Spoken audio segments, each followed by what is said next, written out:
Have you ever noticed that you can scroll your phone for an entire evening without effort, but the moment you decide to meditate, chant, or read a spiritual book, your whole body suddenly feels heavy? You might sit in front of your altar or your notebook and feel a strange resistance, as if an invisible force is holding you back from taking even the smallest step toward practice. Welcome back to the channel, my friend. I am really glad you are here. Today, we are going to walk together into a place that many people quietly carry but rarely speak about honestly. That feeling of laziness, boredom, and lack of motivation toward spiritual practice. You might think you simply have low willpower, bad karma, or no talent for the path. A deeper teaching says something else. It says that the root reason you cannot sustain practice is not that you are lazy by nature, but that you have not yet truly, deeply deciding that you want to leave suffering. In other words, the engine of renunciation in your heart is not yet fully switched on. Once that engine comes alive, everything feels different.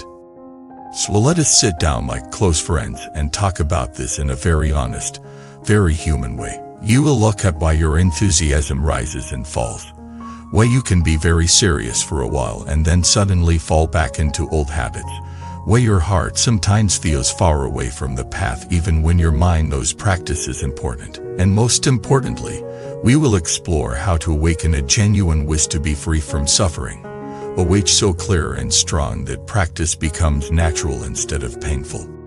Imagine a person named Kevin. For years he has lived a life that looks normal from the outside. He goes to work, comes home, watches shows, meets friends, goes on trips. There are good days and bad days. There are moments of joy and long stretches of numbness. At some point, after a breakup and a health scare, he begins to feel a deep inner fatigue, a sense that this cycle of stress, distraction, and temporary pleasure cannot be all there is.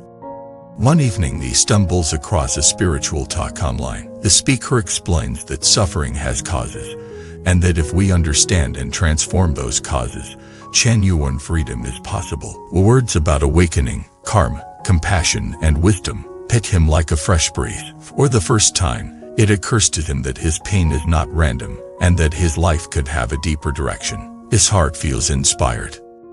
Well, for the next few weeks, he reads books, listens to more talks, and starts trying to meditate. He feels excited about being a practitioner. He buys a cushion, sets up a small altar, and tells a few friends that he has found the path. And, slowly, something changes.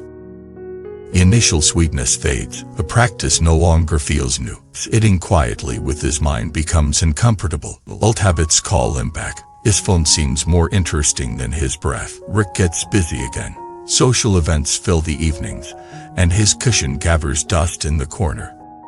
He feels guilty. He thinks, I am so weak. I cannot even keep 10 minutes of meditation per day. Maybe I am not meant for this. From the outside, it looks like a simple case of laziness. From the inside, something more complex is happening.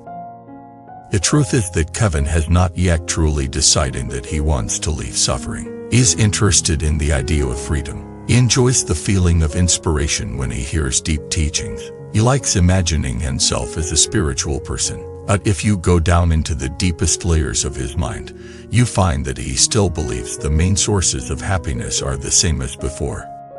Satisfying relationship will save me. A more successful career will save me.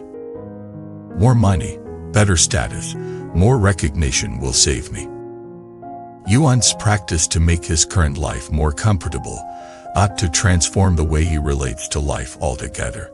He wants the best of both worlds, a little taste of awakening and a lot of refined worldly pleasure, without really questioning whether that mix is even possible.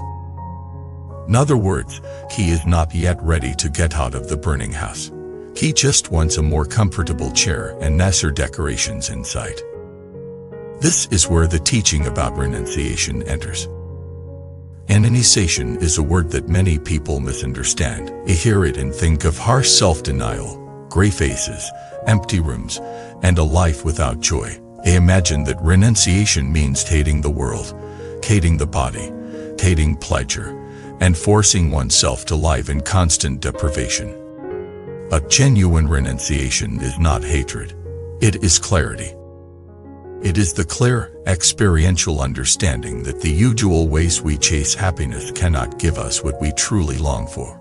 It is the realization that no matter how much you decorate the prison, it is still a prison.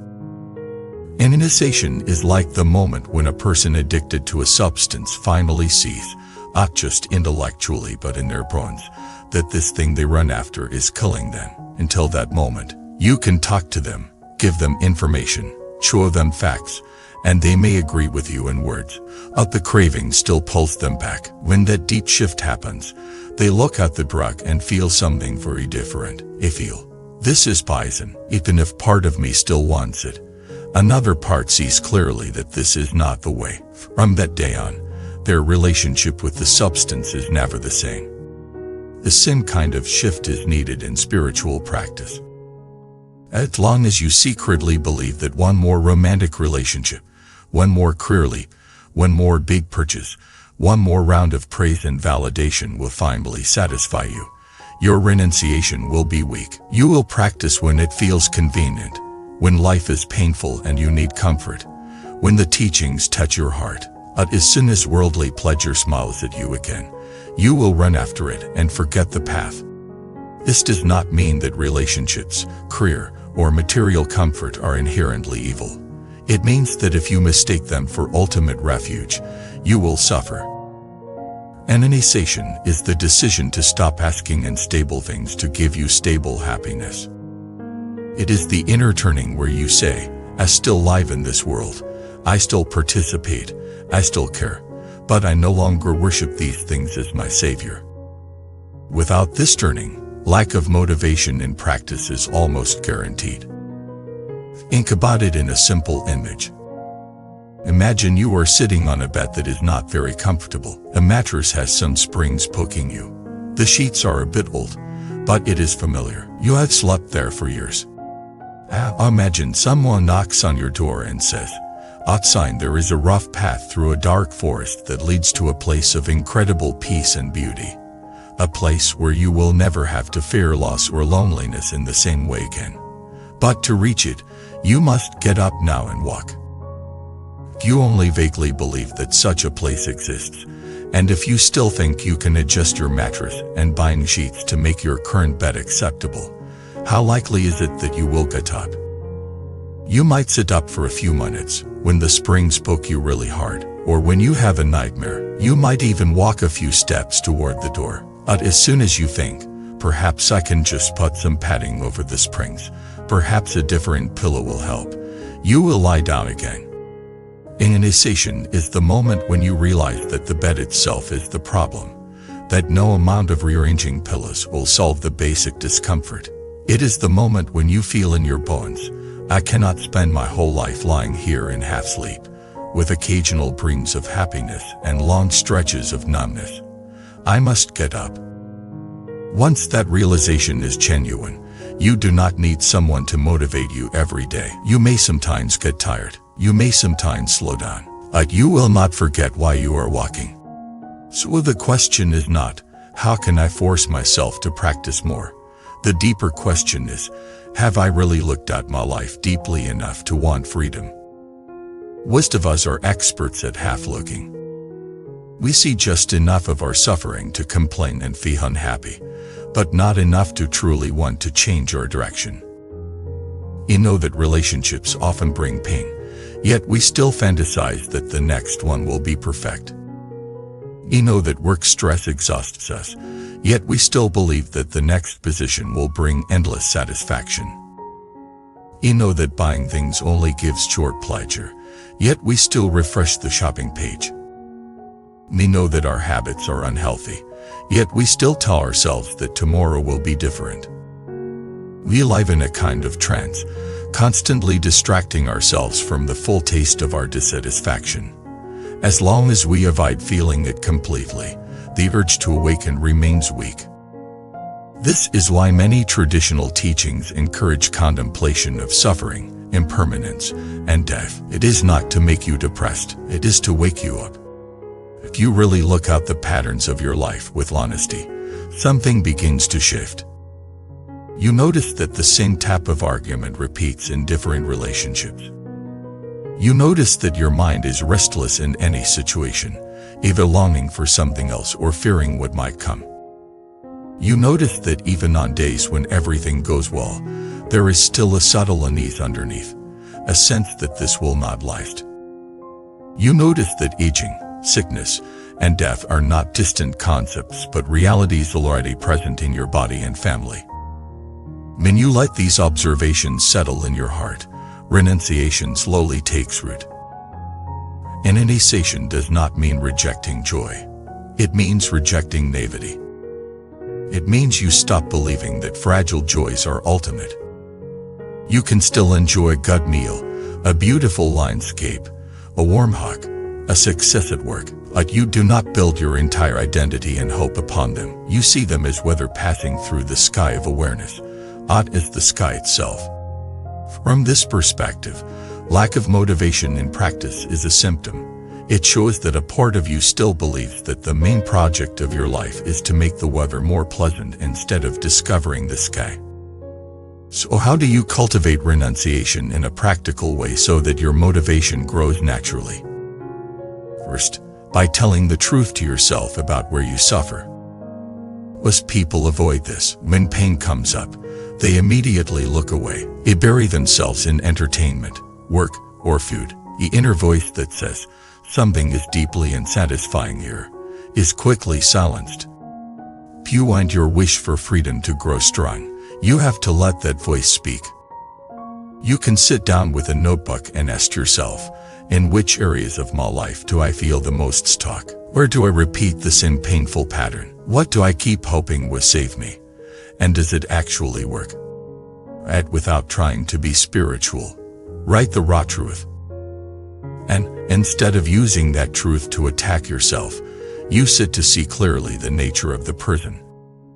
Second, by contemplating death and impermanence regularly. If contemplation is not morbid when done correctly, it is a medicine against complacency.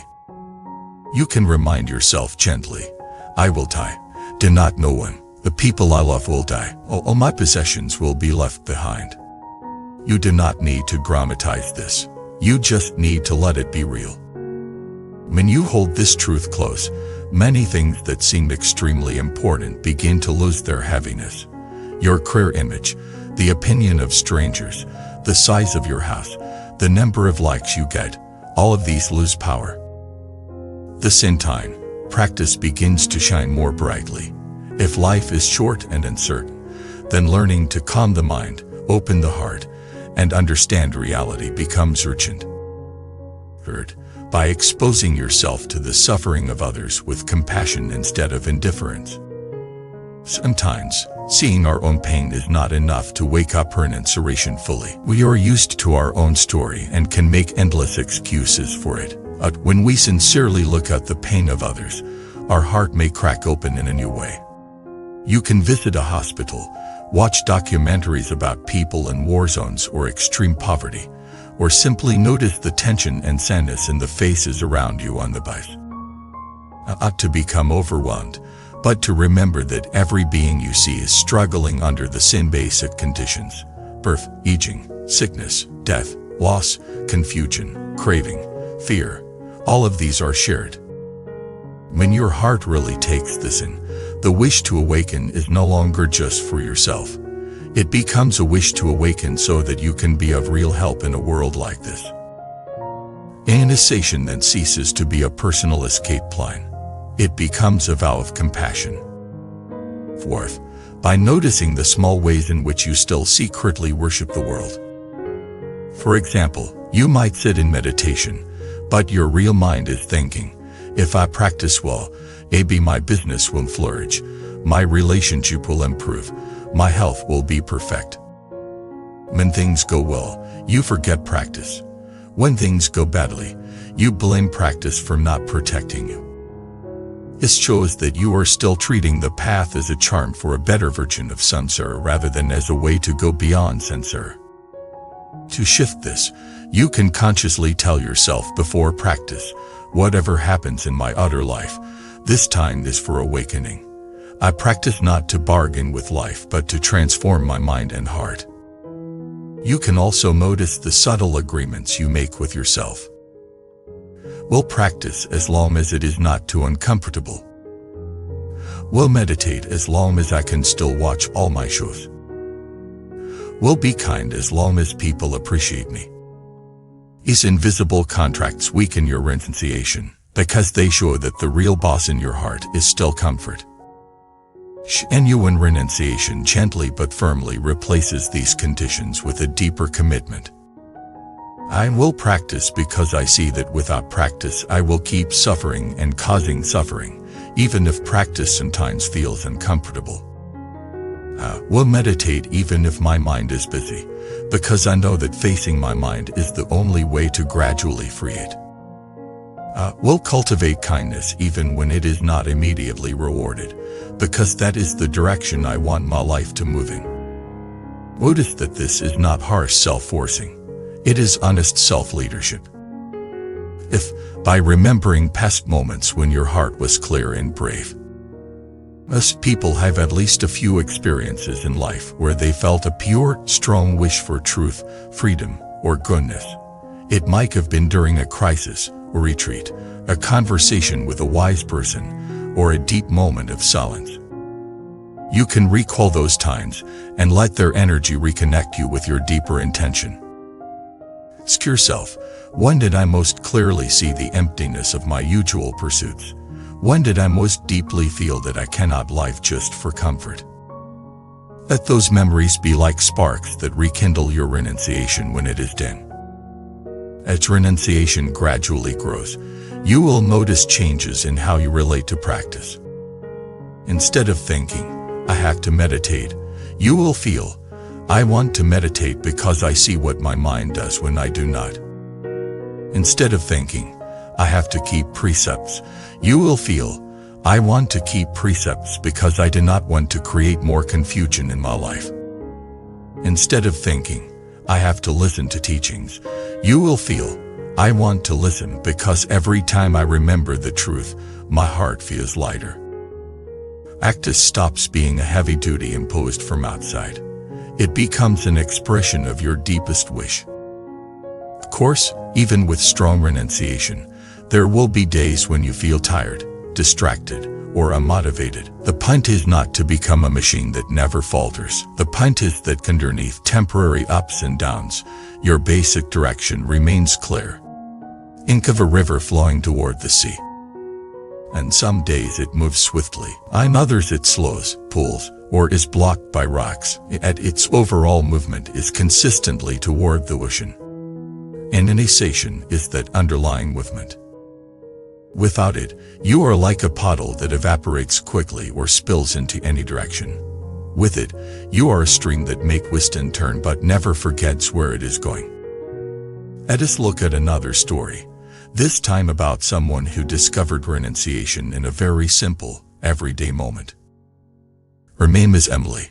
She loves comfort, warm beds, good food, soft clothes, pleasant entertainment. She is not a bad person. She is kind to friends, does her work, and tries to be polite. He also identifies as a spiritual person. He has read many books about mindfulness and enlightenment, and occasionally attends retreats. One evening, after a long day, she comes home, eats a big dinner, lies on the couch, and starts watching a series. Episode after episode passes. She scrolls her phone at the same time, or slip away. At some point, the streaming site asks, "Are you still watching?" She clicks yes. Suddenly, in the middle of this, a small voice inside says, "What am I doing with my life?" She pauses the show and sits there in the quiet. She looks at her own body, heavy, dull, full of food. She feels her mind, jittery, either truly happy nor truly peaceful. She remembers a time, years ago, when she sat in retreat and felt a stillness so deep that tears rolled down her face, not from sadness but from relief. She remembers the clarity of those days, the simplicity, the sense that living fully awake is possible. She compares that memory with her current state and suddenly feels a strong ache. Not a shallow guilt, but a deep sorrow. You realizes that she has been trading the possibility of awakening for the quick comfort of endless entertainment. She sees that no matter how many episodes she watches, she will end each night with the same emptiness. In that moment, renunciation rises. It is not dramatic, a lightning in the sky, a windshield singing, just a clear, honest knowing. Cannot keep living like this. Cannot keep numbing myself. Life is short, my mind is precious, I must choose another way. He turns off the screen, he sits up, he lights a candle, up from romantic spirituality, but simply to mark that something has changed. He sits to meditate, just for 10 minutes, her mind is busy, but she stays. The next day, she still goes to work, still eats, still interacts with people. Nothing outwardly extreme happens, but the inner pivot is real. She starts making small choices that align with that pivot. He limits her screen time in the evening. He sets a regular meditation time. He says no to some unnecessary social obligations that only drain her. He reads fewer quick posts and more substantial teachings. Was she never lazy again? Of course not. She still had days of crashing, scrolling, overeating. But now, every time she fell back, the taste of that honest moment returned. The contrast between comfort and waking up became sharper. The bed of half-asleep pleasures lost its charm. This is renunciation in action. It is not about becoming severe or dualized. It is about seeing clearly that half-asleep living is not enough for you anymore.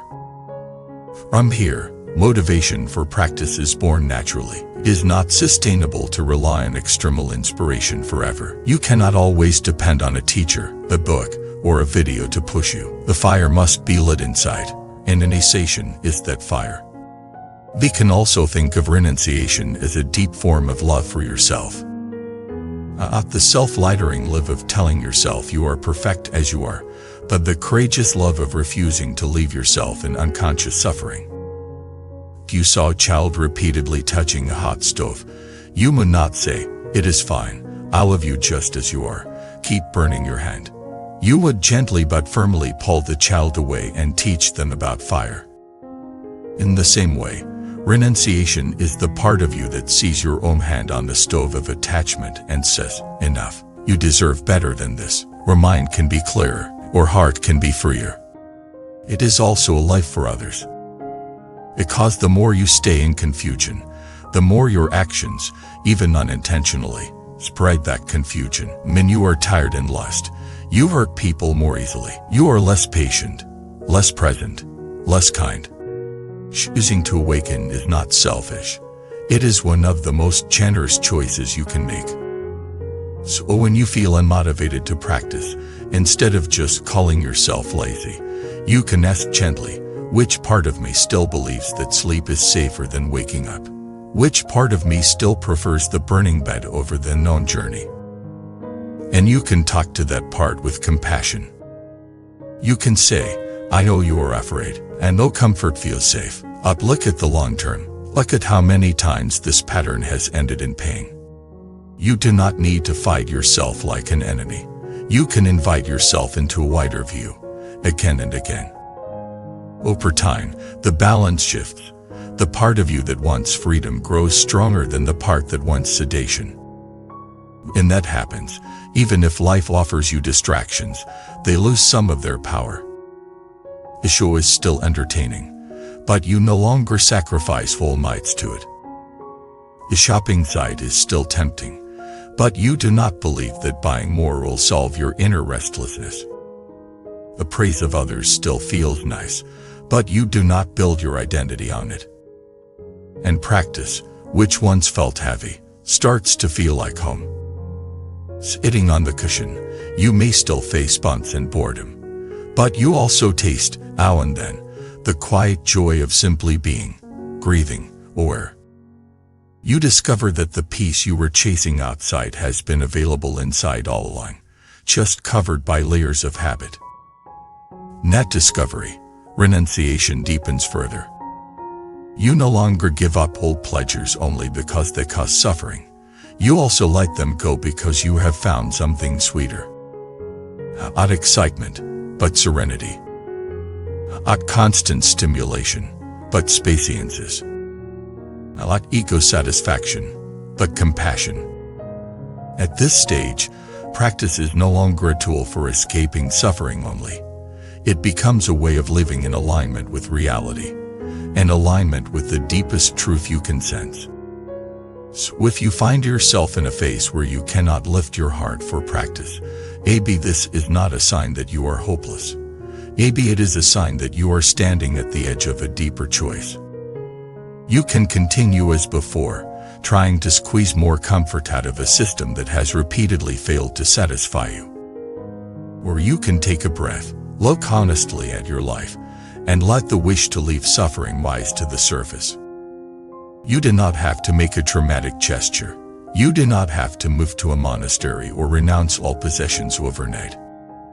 You can start with small, radical honesty. Admit where you hurt. Admit what has never really worked, no matter how much you tried. Admit that you are tired of repeating the same patterns. Admit that you long for a different kind of life. And let that honesty guide you to simple actions.